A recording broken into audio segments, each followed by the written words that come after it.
गुरु प्यारी साध संगत जी, राधा स्वामी। प्यारी साध संगत जी, आज के इस सत्संग में श्री गुरु नानक देव जी की वाणी दी गई है। आज का यह सत्संग आपने कर्मों पर फरमाया है। आज के इस सत्संग के जरिए आपने बड़े ही मुख्य सवालों से पर्दा उठाया है, जैसे कि कर्म कितने प्रकार के होते हैं, कौन सा कर्म भारी होता है, इसके बारे में भी आपने हमें आज के इस सत्संग में समझाया है। साथ ही साथ आपने हमें इस सवाल का जवाब भी दिया है कि क्या हमारी मृत्यु का संबंध हमारे पिछले जन्म के कर्मों पर आधारित है या नहीं। आज के इस सत्संग के जरिए आपको कर्म से जुड़े हर सवाल का जवाब मिल जाएगा। यदि आप आज का सत्संग ध्यानपूर्वक सुनते हैं तो आपकी कई उलझनों का सुलझाव हो जाएगा। आइए सत्संग की तरफ चलते हैं। सत्संग के वचन, मंदा चंगा आपना आपे ही किता पावण। श्री गुरु नानक देव जी फरमाते हैं, कर्म जीव के कार्य करने की क्रिया का नाम है, अर्थात जो कुछ उसके द्वारा किया जाए उसे कर्म कहते हैं। रचनाकार ने कुछ ऐसा कर्म बनाया है कि कर्म प्राणी मात्र से हर समय चाहते या ना चाहते होते ही रहते हैं। जब तक सांस आते रहती है, दिल धड़कता ही रहता है। इसी प्रकार जब तक होश कायम रहेंगे, मन में संकल्प उठते जाएंगे और वह इंद्रियों से कुछ न कुछ करवाता रहेगा। जीव का शरीर आत्मा के बल से चलता है, फिर भी उसकी ओर से कार्य करने का अधिकार मन को मिला हुआ है। मन के अपने कर्तव्य निभाने में बुद्धि सहायता देती है, पर बुद्धि द्वारा सलाह दिए जाने के बाद आखिरी फैसला मन के हाथ में रहता है। आप समझाते हैं, मुख्य रूप से हर कर्म किसी न किसी उद्देश्य से किया जाता है। वह शुभ भी हो सकता है, वह अशुभ भी हो सकता है। एक उदाहरण लें, जिंदगी जारी रखने के लिए पेट को आहार देना आवश्यक होता है। एक आदमी नेक कार्य करके अपना भोजन जुटाता है और उसको अपनी रसोई में एकांत में बैठकर खाता है। दूसरा उसी तरह हक हलाल की कमाई करता है, पर उसे अपनी कमाई सारी रोटी खा लेना अच्छा नहीं लगता। वह उसका कुछ भाग किसी जरूरतमंद को भी खिलाता है। तीसरा पहले वालों के काम को मूर्खता मानकर पराये खाने पर हाथ साफ करता है और अपनी समझ में इसे सही कार्य मानता है। खाने का कर्म उन तीनों ने किया, पर कर्म की प्रकृति हर सूरत में अलग थी। हर कर्म में फल कर्म की प्रकृति के अनुसार लगता है। इसीलिए मनुष्य जीवन को कर्मों की खेती कहा जाता है। किसान अपनी भूमि में जो मन में आए बोले, पर उसे उसी बीज से पैदा हुई फसल काटनी पड़ेगी। अगर किसी ने अपने खेत में कांटेदार झाड़ी के बीज बिखेरे हों तो उसे कपास चुनने की आशा नहीं करनी चाहिए। यह सच्चाई अटल है। हम अपने जीवन में बीज तो दुख के बोते हैं, लेकिन कामना सुख की करते हैं। ऐसा कभी नहीं होता। जो बीज बोया गया है वही फसल काटनी पड़ती है। इसमें अदल बदल की कोई गुंजाइश नहीं। फिर भी संसार ऐसे मंदबुद्धि लोगों से भरा पड़ा है जो अंगूर खाने की इच्छा रखने पर भी बबूल के बीज अपने खेत में बिखेरे हुए हैं। रेशम पहनने की कामना रखते हैं, पर भेड़ों ऊंटों की ऊन के गोले बनाते रहते हैं। इसलिए आप कहते हैं, जिस प्रकार का कार्य किया जाता है उसी प्रकार का परिणाम निकलता है। यदि आपने कोई दुख का बीज अपने जीवन में बोया हो तो कभी सुख की कामना मत करना। या जरा जागना और जरा अगली बार होश रखना।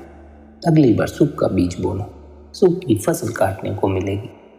दुख का बीज बो दोगे फिर दुख की फसल ही काटनी पड़ेगी। यह कैसे हो सकता है कि हम आग खाएं और मुंह न जले। मुंह जलता है क्योंकि हमने आग खाई हुई है। जीवन दुख से भरा हुआ है क्योंकि हमने दुख के बीज बोए हुए हैं। आप समझाते हैं, जो कुछ भी हम करते हैं उसके तिल तिल का हिसाब रखा जाता है। चित्रगुप्त प्रभु के हर क्षण के लेखकार हैं। छोटे से छोटे कर्म को दर्ज करने से नहीं चूकते।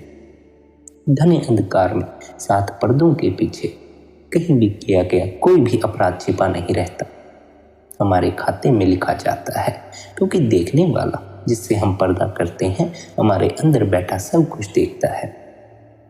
सो जब तक हम जीवित हैं हमें यह भ्रम बना रहता है कि हमारे पाप कर्मों के बारे में किसी को कुछ नहीं पता। यहाँ तक कि जब तक हम जीवित हैं हम अपने आप को भी यह विश्वास दिला लेते हैं कि हमारे पाप कर्मों के बारे में किसी को कुछ नहीं पता, केवल हम ही हैं जिन्हें पता है।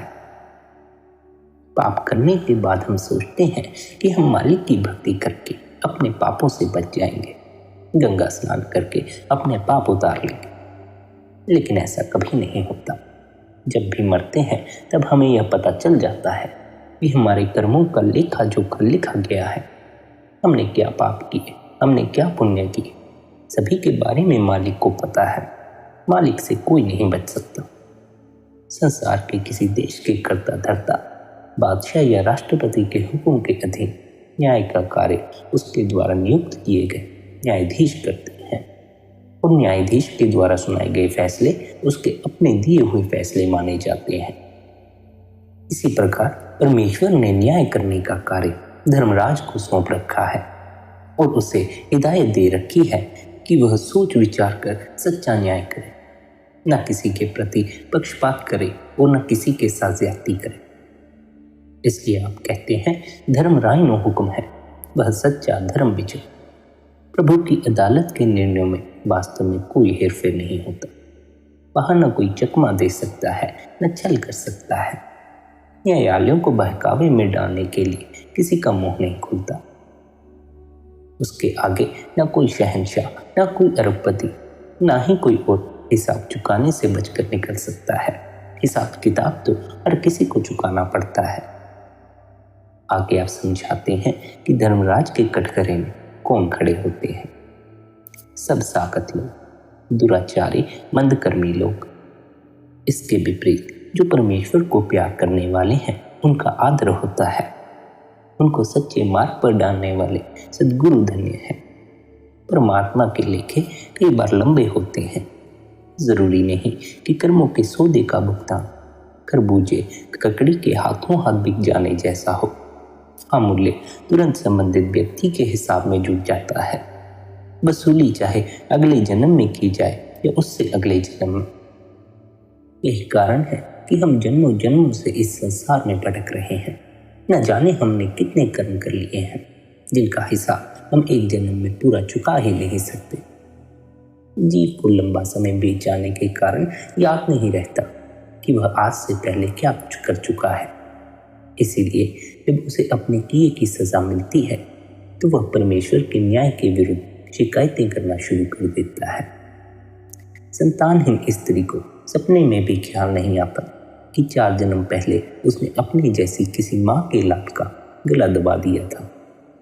लुटेरे के हाथों लूटे जाने वाला व्यक्ति यह नहीं जानता कि उसने पहले कभी उसकी धरोहर को हड़प लिया था। हर शिकायत करने वाला भूल जाता है कि दरगाह का न्यायकर्ता कभी भूल नहीं करता। धर्मराय को अपने हुक्म का पालन करवाने के लिए दूसरों की सहायता लेने की जरूरत हो जाती है। इसलिए अपराधी का उन लोगों को कोसना व्यर्थ है। किसी के खून में हाथ रंगने वाला हत्यारा बाद में हाथ बांधकर गिड़गिड़ाकर नहीं छोड़ता। उसके किए अनुसार जो अक्षर लिखा गया उसको मिटाने की किसी में ताकत नहीं। उसे उसका हिसाब चुकाना ही पड़ेगा। आगे आप फरमाते हैं, हवा मंद मंद चलती है और रेत के कुछ गिनती के कणों को 2 कदम आगे फेंकती है। पानी की एक लहर आती है और अनेक कोनों वाले किसी पत्थर को रगड़कर आगे निकल जाती है। हवा के झोंके निरंतर बहते रहते हैं। पानी की तरंगें भी सदा उठती रहती हैं। समय पाकर रेत की गिनती के कण टीले का रूप धारण कर लेते हैं। कोनों वाला कंकड़ सब ओर से साफ सुथरा अंडा या गेंद दिखाई देने लगता है। इन झोंकों और तरंगों जैसा ही खेल कर्म खेलते रहते हैं। प्रत्येक किया हुआ कर्म अंतःकरण पर अपनी छाप छोड़ जाता है और यह छाप या यह लकीर उस कर्म के बार बार दोहराए जाने पर गहरी होती चली जाती है। जिस प्रकार बैलगाड़ी का पहिया अपने आप पक्की मार्ग रेखा पर चलता चला जाता है, उसी प्रकार पिछले कर्मों से बने संस्कार, आदत और स्वभाव के कारण अगले कर्मों के लिए बड़े बलवान प्रेरणा स्रोत बन जाते हैं। अगर किसी कर्म की आदत ही पड़ जाए तो फिर वह होता ही रहेगा और अपना फल भी पैदा करता जाएगा, अच्छा हो या बुरा हो। जिस लेख के अनुसार किसी को अपना जीवन जीना होता है वह पिछले कर्मों के आधार पर ही लिखा जाता है। कर्मों का फल तो साथ जाता ही है। कर्मों की रगड़ के द्वारा उकेरे हुए संस्कार शरीर की तरह पीछे नहीं रह जाते, बल्कि अगले जन्म में भी अंग संग रहते हैं। कर्म करो, उनका फल भोगने के लिए जन्म लो। पिछले संस्कारों रुचियों के कारण वही कर्म फिर दोहराओ और ताजे कर्मों की फसल काटने के लिए शरीर का नया चोला पहनो। इस प्रकार एक कुचक्कर चलता रहता है जो कभी समाप्त नहीं होता। इसलिए आगे आप कहते हैं, किसी एक जन्म से शुरू होने वाला जीवन कैसे चलेगा, इसके लिए विधाता का लिखा प्रारब्ध जीव के साथ आता है। उस लेख पर सहाय नहीं फिर सकती, उसकी बिंदी या मात्रा भी नहीं बदली जा सकती।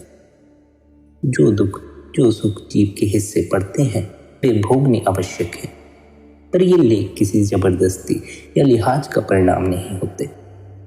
प्रारब्ध की कर्मों की सीध में चलती है। पहले के किए हुए जिन कर्मों के बदले हम बीत रहे जीवन में सुख दुख भोगते हैं उनको प्रारब्ध कहा जाता है। जो इस जन्म में किए जाते हैं उनको क्रियामान कर्म कहते हैं। क्रियामान कर्मों में से कुछ का भुगतान इसी जीवन में हो जाता है। जो उम्र पूरी होने पर बच जाते हैं वे पिछले अनेक जन्मों के इकट्ठे किए कर्मों की जमा या संचित कर्मों में जुड़ जाते हैं। फिर इन संचित कर्मों में से अच्छे और बुरे कर्मों को लेकर अगले जन्म का प्रारब्ध बना दिया जाता है। इस प्रकार जन्म मरण का एक अटूट सिलसिला चलता रहता है। आगे आप हमें थोड़ा विस्तार में समझाते हैं कि कर्म कितने प्रकार के होते हैं। आप कहते हैं कर्म 3 प्रकार के होते हैं। वही उदाहरण एक बार फिर से लें। किसान खेत में बीज बोने जाता है, फिर वह इसके तैयार हो जाने पर फसल काटने जाता है। मान लीजिए कि वह उस फसल का आधा हिस्सा साल भर में इस्तेमाल करता है और बाकी आधा अपने भंडार में रख लेता है। फिर अगली बार वह बीज बोने के वक्त अपने भंडार से बीज निकाल कर बोता है और फिर नई फसल काट कर लाता है। यह फसल भी वह सारी इस्तेमाल नहीं कर सकता और बचा हुआ अनाज भंडार में जमा कर लेता है, जिसे वह भविष्य में इस्तेमाल करता है। इसी तरह हमारे 3 तरह के कर्म हैं। जो कर्म हम यहाँ इस जन्म में कर रहे हैं उनका नतीजा भुगतने के लिए हम अगले जन्म में आएंगे, लेकिन एक जन्म के सभी कर्मों का फल हम उसी जन्म में नहीं भोग सकते। हर जन्म के थोड़े बहुत अनभोगे कर्म रह जाते हैं। मिसाल के तौर पर अगर आप एक जन्म में 1000 मुर्गियों को कत्ल करते हैं तो अगले जन्म में उन 1000 मुर्गियों के कत्ल का हिसाब चुकता नहीं कर सकते। एक जन्म में 100-200 मुर्गियों के मारने का फल भोगा जा सकता है और बाकी मुर्गियों को मारने का हिसाब हमारे संचित कर्मों में जुड़ जाता है। जब तक इन 3 तरह के कर्मों का भुगतान पूरा नहीं होता हम इस काल की नगरी से नहीं निकल सकते।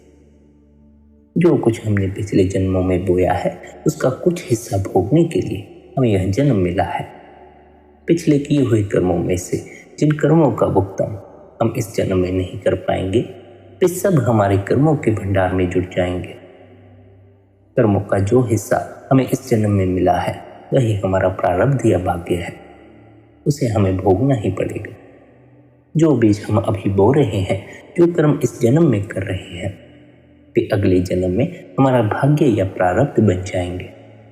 और जिन कर्मों का भुगतान हम उस जन्म में नहीं कर पाएंगे वे सब हमारे संचित कर्मों में जुड़ जाएंगे। क्योंकि आप प्रारब्ध को बदल नहीं सकते और काल के चक्कर से बचने के लिए 3 तरह के कर्मों का भुगतान करना जरूरी है। इसलिए संत हमें सलाह देते हैं कि अगर आप संत मत के असूलों पर अमल करते हुए भजन स्मरण करें तो आपकी इच्छा शक्ति इतनी मजबूत हो जाएगी कि प्रारब्ध कर्मों का आप पर कोई असर नहीं होगा। आप खुशी खुशी बिना अपना संतुलन खोए सब कर्मों का भुगतान करने के लायक हो जाएंगे। फिर आगे के लिए भी आप नए बीज नहीं बोएंगे जिनका नतीजा भुगतने के लिए फिर दुनिया में वापस आना पड़े। संचित कर्मों का संबंध केवल आपके मन से है और उनका भुगतान भजन सिमरन के जरिए किया जा सकता है। इसलिए अगर आप भजन सिमरन करते हैं तो आपका मन निर्मल हो जाता है और आत्मा मन के पंजे से आज़ाद हो जाती है। तब संचित कर्मों का सारा भंडार बेअसर हो जाता है और आपको वापस संसार में नहीं खींच सकता। भजन सिमरन के द्वारा हम अपना संतुलन खोए बिना प्रारब्ध कर्मों का भुगतान कर लेते हैं। भजन सिमरन से हमें इतनी ताकत मिल जाती है कि हम नए बीज नहीं बोते। हमारा मन भजन सिमरन से निर्मल हो जाता है, आत्मा मन की कैद से आज़ाद हो जाती है। तब ये संचित कर्म हमें संसार में वापस नहीं खींच सकते। इसलिए भजन सिमरन के द्वारा हमें तीनों तरह के कर्मों का भुगतान करना है। आगे आप कहते हैं कि ऐसा भी नहीं सोच लेना चाहिए कि केवल बुरे कर्मों का भुगतान करने ही हमें इस संसार में आना पड़ता है। नहीं, शुभ कर्मों के करने से सुख की, धन दौलत की, जमीन जायदाद की, स्वास्थ्य सुंदरता की, मान प्रतिष्ठा की प्राप्ति होती है। फिर उनका फल भोगने के लिए आना पड़ता है। कुछ समय के लिए स्वर्ग और वैकुंठ में वास भी मिल सकता है। इसके विपरीत मदकर्मियों को अंगभंग, बीमारी, गरीबी, अनादर आदि दुख सहने पड़ते हैं। धर्म ग्रंथों में उनको यमराज के हाथों कष्ट मिलने का जिक्र भी आता है। आप कहते हैं जब कोई कर्मचारी सेवा मुक्त होता है या इस्तीफा देता है तो उसे तब तक नौकरी से मुक्त नहीं किया जाता जब तक वह सब लेन देन का हिसाब नहीं चुका देता। इसी प्रकार जब तक जीव के एक एक कर्म का भुगतान न हो जाए उसे संसार से छुट्टी नहीं मिलती, मरकर भी नहीं मिलती। अपना हिसाब चुकाने के लिए उसे फिर यहाँ आना पड़ता है। किसी लंबी यात्रा के दौरान विश्राम घर में या होटल के कमरे में ठहरकर रात बिताने का अवसर मिल जाए तो भी वह राहत नहीं मिलती जो मंजिल पर पहुंचने पर मिलती है। अति पवित्र कर्म करके देव योनि को प्राप्त हुए लोग भी सफर की बेआरामी महसूस करते हैं। यही सोचते रहते हैं कि फिर कब मनुष्य शरीर मिले और सही तरह की साधना करके माया के घेरे से बाहर निकले। किंतु जिन्हें मनुष्य देह मिली है उन्हें इस बात की कोई कदर नहीं। उन्हें पता ही नहीं है कि मनुष्य देह कितनी मूल्यवान है। जो कुछ धरती पर भोगना होता है उसके लिए तो यहाँ आना ही पड़ता है। स्वर्ग और नरक लेने के बाद भी किसी को संसार के माया जाल से छुट्टी नहीं मिलती। यह तो मानो एक दलदल है, नेक कदम और बुरे कदम उठाते हुए भी इसमें धंसते ही जाते हैं। हर एक कर्म का अपना फल है, भला या बुरा, और वह फल प्राप्त किया जाता है शरीर द्वारा। इस प्रकार शुभ कर्म भी अशुभ ही हो जाते हैं क्योंकि वे जन्म मरण से छुटकारा नहीं होने देते। आत्मिक ज्योति के परमात्म ज्योति में मिलने के बाद में दीवार बनकर खड़े हो जाते हैं। आप कहते हैं अच्छे से अच्छे कर्म भी आवागमन का चक्र बनाए रखने में बुरे कर्मों जैसे ही बुरे सिद्ध होते हैं। हत्या जैसे गंभीर अपराधों के लिए पकड़े गए खतरनाक कैदियों के हाथों में हथकड़ियों और पैरों में बेड़ियां होती हैं जो बहुत कसी हुई और भारी होती हैं और जो उन्हें न आसानी से उठने बैठने देती हैं, न चलने फिरने और न ही लेटने देती हैं। बढ़िया श्रेणी के कैदी को हथकड़ी या बेड़ी नहीं लगती, बल्कि अच्छा खाना मिलता है, पढ़ने को समाचार पत्र, पुस्तकें और अन्य कई सुविधाएं मिलती हैं। पर वह जेल की चार दीवारी से बाहर नहीं निकल सकता। इसलिए वह कर्म कैसे शुभ माना जाए जो कैद के समय को लंबा करने का प्रभाव रखे, अपने घर का दरवाजा तक न देखने दे। वह कर्म कैसे शुभ माना जा सकता है। अनगिनत लोग भूल और भ्रम में पड़े अपनी ओर से अच्छा ही अच्छा करते रहे हैं तो भी उनके गले से जन्म मरण की जंजीर नहीं उतरती। शरीर के बंदी खाने से मुक्ति का हुक्म जारी नहीं होता। कर्म किए जाएंगे तो कपड़ा भी मिलता रहेगा, यानी कि बार बार शरीर मिलता रहेगा। और मुसीबत यह है कि कर्मों से छुटकारा संभव नहीं। जब तक मन और इंद्रियां व्यस्त रहेंगी कर्म होते चले जाएंगे। जब तक कोई मनुष्य जीवित है उसे अपनी आजीविका तो चलाना ही है। सांस चलते रहने तक पेट को खाना मांगना है और अगर कुछ और नहीं तो आहार के लिए कर्म करने ही पड़ते हैं। परायों के आश्रय खाएगा तो भी सिर का बोझ भारी होता जाएगा। जीव की इसी समस्या का हल अपने अहम भाव से मुक्त होने पर होता है। जो कुछ किया जा रहा है प्रभु ही कर रहा है, इस विश्वास में जीने पर होता है। यदि वह आशा मनसा का त्याग करके अपने कर्तव्य निभाए और अपने लिए किसी फल की इच्छा न करे तो उसे हो रहे कर्मों का फल नहीं भुगतना पड़ेगा। इससे यह न समझ लिया जाए कि जीव के अपने करने से ही सब कुछ हो जाएगा। उसके अपने किए कर्मों के बदले तो शरीर ही मिलता है। मुक्ति तो परमेश्वर की दया से नसीब होती है। नदरी मोख दुआ। परमेश्वर दयालु होकर उसे गुरु से मिलाता है और गुरु इस कर्मों के कैदी की जंजीरें काट देता है। आगे आप समझाते हैं कि कर्मों से कैसे बचा जा सकता है। आप कहते हैं गुरु जब हमें शब्द की दात बख्शता है और जब हम गुरु के उपदेश पर अमल करते हैं तो शिष्य को बुरे कर्मों से गुरु बचा कर रखता है। वह नए कर्ज इकट्ठे नहीं करता। प्रारब्ध कर्मों का फल अच्छा भी और बुरा भी वह कर्ता का भाना मानकर खुशी खुशी भोग लेता है। उसके संचित कर्म शब्द की कमाई से खत्म हो जाते हैं, चाहे वे कितने भी हों। जैसे लकड़ी के चाहे ढेरों के ढेर हों, आग की एक चिंगारी लगते ही मिनटों में जल जाते हैं। वैसे ही सदगुरु की छत्र छाया में जीव बड़े से बड़े पापों से मुक्त हो जाता है। एक पापी, एक डाकू अंगुलीमाल की कहानी है कि कैसे वह गुरु की शरण में जाकर अपने पापों से मुक्त हो गया। प्राचीन काल में मगध राज्य में एक खूंखार डाकू हुआ करता था।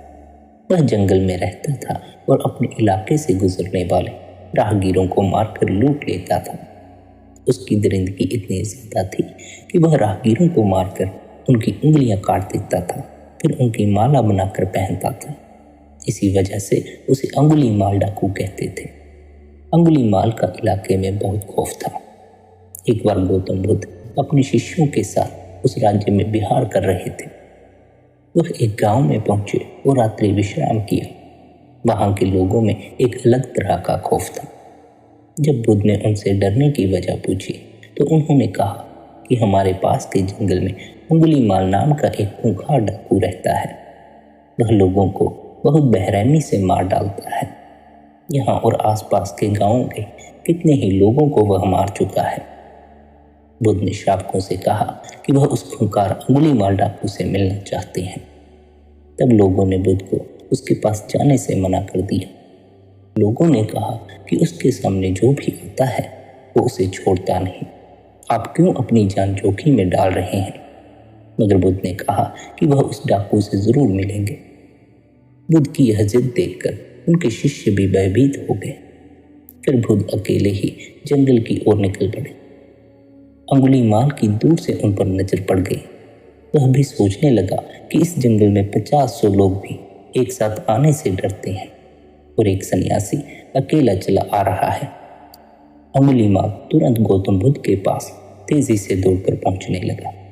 बुद्ध ने अंगुलीमाल को देख लिया मगर कोई प्रतिक्रिया नहीं दी। वह अपने कदम बढ़ाकर चलते रहे। यह देखकर अंगुलीमाल रुक गया। अंगुलीमाल का चेहरा बहुत डरावना था। उसने गले में इंसानों की कटी हुई अंगुलियों की माला पहनी हुई थी। उसकी आंखों में वहशीपन झलक रहा था। मगर बुद्ध के चेहरे पर बिल्कुल भी डर का भाव नहीं था। अंगुलीमाल ने बुद्ध से कहा कि हे सन्यासी, तुम्हें मुझसे डर नहीं लगता क्या? मैंने न जाने कितने ही लोगों को मौत के घाट उतारा है। मेरे गले में लटकी हुई यह माला इस बात की गवाह है। बुद्ध ने बड़ी शालीनता से उसका उत्तर दिया। उन्होंने कहा कि तुझसे भला मैं क्यों डरूं? यह बात सुनकर अंगुलीमाल का क्रोध और बढ़ गया। उसने कहा, मैं चाहूं तो अभी आपका सिर धड़ से अलग कर दूं। बुद्ध बोले कि मैं तुझ जैसे कायर से नहीं डरता। मैं उससे डरूंगा जो वास्तव में ताकतवर है। अंगुलीमाल अचरज में पड़ गया कि आखिर ये किस खेत की मिट्टी से बना है। उसने बुद्ध से कहा कि शायद तुम्हें मेरी ताकत का अंदाजा नहीं। तभी बुद्ध बोले कि अगर तू वास्तव में ताकतवर है तो जा इस पेड़ की 10 पत्तियां तोड़ ला। अंगुलीमाल की हंसी फूट पड़ी। वह राक्षसों की तरह जोर जोर से हंसने लगा और बोला, बस सिर्फ 10 पत्तियां? अरे पत्तियां तो क्या, मैं पूरा पेड़ ही उखाड़ ले आता हूँ। बुद्ध ने कहा कि पूरा पेड़ उखाड़ने की जरूरत नहीं, सिर्फ उसकी 10 पत्तियां तोड़ कर लो। अंगुलीमाल तुरंत पेड़ के पास पहुंचा और 10 पत्तियां तोड़कर वापस बुद्ध के सामने आ गया। उसके चेहरे पर हंसी अब भी खिल रही थी। अब बुद्ध ने बोला कि जाओ इन पत्तियों को जहां से तोड़ा है वहां वापस जोड़ दो। अंगुलीमाल की हंसी अचानक गायब हो गई। उसने कहा, यह कैसे हो सकता है? एक बार टूटने के बाद पत्तियां वापस कैसे पेड़ से जुड़ सकती हैं? फिर बुद्ध ने अंगुलीमाल से कहा कि उस चीज को तोड़कर कोई ताकतवर नहीं होता जिसे वापस न जोड़ा जा सके। तो इंसान का सिर धड़ से अलग कर सकता है, लेकिन उसे वापस नहीं जोड़ सकता। असली ताकत तो उसमें होती है जो टूटे हुए को वापस जोड़ दे। अंगुलीमाल के चेहरे के तोते उड़ चुके थे। बुद्ध की बातें सुनकर वह चुप हो गया था। उसके पास बुद्ध के कथन का कोई जवाब नहीं था। उसे खुद से गिलानी होने लगी कि वह वास्तव में ताकतवर नहीं है। अगले ही पल अंगुलीमाल गौतम बुद्ध के पैरों में पड़ गया और कहने लगा कि उन्होंने उसकी आंखें खोल दी। अंगुलीमाल ने बुद्ध से उनकी शरण में लेने का आग्रह किया। बुद्ध ने अंगुलीमाल को अपना शिष्य बना दिया और बाद में वह संत बन गया।